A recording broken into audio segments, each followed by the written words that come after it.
So once you've got the last panel that you can physically get to before you hit the end, what you're going to end up with is an offcut here that's going to return back to the next starting position.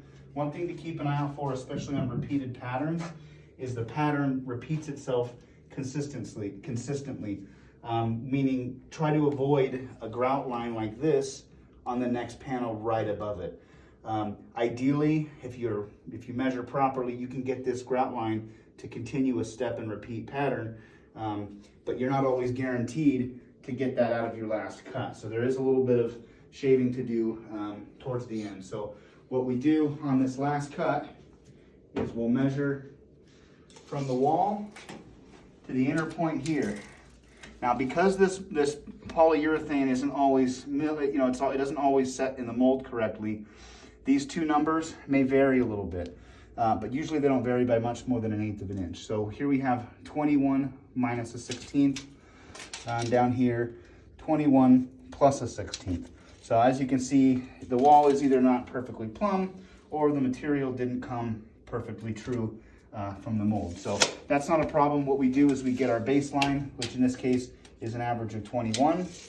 We come over here to our material, and we're going to measure out from where this panel meets in there, and we'll go exactly 21 out, and we'll leave a dot right at 21, and then we'll come off this panel here, same thing, mark 21, or oops, sorry, 21, measure twice, cut once, right, Mark?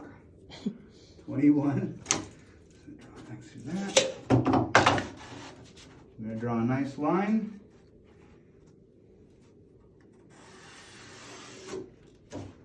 And then when we cut this, we'll send you the next video, and that's going to show you how the piece kind of butts up in there. Sometimes it's a little bit of a tight fit. You might end up having to pass your jigsaw over it one more time just to cut off a 16th or an 8th, but we'll show you on the next step.